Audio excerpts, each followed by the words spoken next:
Hey guys, welcome back. Well, if you saw parts 1 and 2, you'll know that the 400-watt inverter and the receptacles on our 2022 Ford, they're not working. Interestingly though, on November 3rd of this year, 2022, just about a week ago, Ford's top quality executive retired. Well, it says he retired. But this was after a plethora of complaints from customers and warranty issues. Some examples: numerous engine fires, tire pressure sensor problems, and wheels that just fall off. Electric cars, although they're not really a new idea, the idea is very old. The technology today is new. And that's why I find it interesting that Tesla and Hyundai, which originally was plagued with quality issues, have such a low recall number now. Yeah, I realize sales and volume. But hey, really? Ford has over 100, almost 120 years of experience to make quality job one. At any rate, I took the truck back to the dealership that I bought it from, Don Franklin Ford, London, Kentucky. This dealership is over an hour away from my house, but unlike two of the local dealerships in the Lexington area that I tried to buy a truck from, Don Franklin did not add on that $5,000 availability fee. That's a lot of cash. And this dealership, it is modern, current. The customer waiting lounge, it has a nice wall of windows, which invite you to observe your vehicle being worked on. I thought that was a really nice touch. I like to see what's going on. And Don Franklin provides several security cameras in their customer lounge area to keep an eye on you, their most valuable customers. It's something you get used to in this modern day and age. In fact, many companies today want you to see what is going on. They encourage it. Nothing is more transparent than transparency, right? Oil change anxiety. The feeling you get when this happens. But at Valvoline Instant Oil Change, you can watch us work right from your car with no appointment needed. Thanks for coming in. Have a great day. Service you can see, experts you can trust. On my previous visit, the tech had diagnosed that, yes, my diagnostics were correct. The inverter was indeed bad, and this visit was to simply swap electronics with the inverter. But after watching the tech consult with a couple of the other employees, and being well over an hour into the process, I began to gather that something ain't right. Anyway, as I said, I appreciated those big nice windows from the customer lounge into the service area, but apparently there was at least one employee who didn't like being watched or filmed. There weren't any signs, and I interpreted those windows as an invitation, a way of saying, we don't hide anything, look for yourself.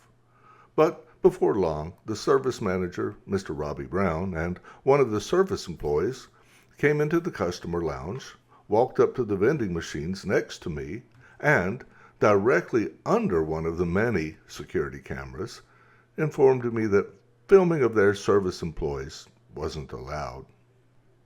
I started to comment on the irony, them standing under the security camera and telling me they didn't permit filming. Instead, I just simply laughed and acknowledged to Mr. Brown, it's your private property, no problem. While filming on publicly accessible property for most purposes is constitutionally protected, the owner or a custodian of private property, while they can't prevent you from filming what you can see, they can trespass you from that property. Mr. Brown went on to explain that one of the techs was ex-military and had PTSD.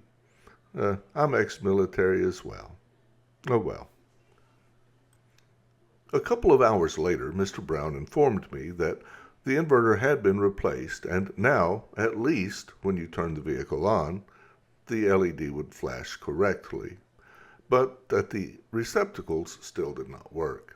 There was no mention of any tech bulletins or diagnostic codes either being stored or read, and I was informed that the dash would need to come out and the diagnostics performed there, and this would take 1 or 2 days and couldn't be done today, and the tech was going to go back to school or something for a week and a half.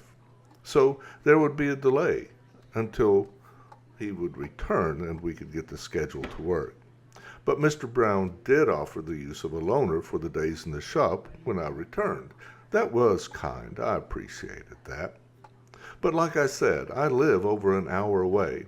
So I explained to Mr. Brown and asked, is it a problem to continue this repair at a dealer closer to home? And I was assured this would not be a problem. So upon leaving Don Franklin, I made an appointment with Jack Kane, Ford dealership in Versailles, Kentucky. About a week later, the Jack Kane diagnostics was quick, and they informed me that they had had another vehicle ahead of mine with the exact same problem, and no, most likely it would not be necessary to remove the entire dash.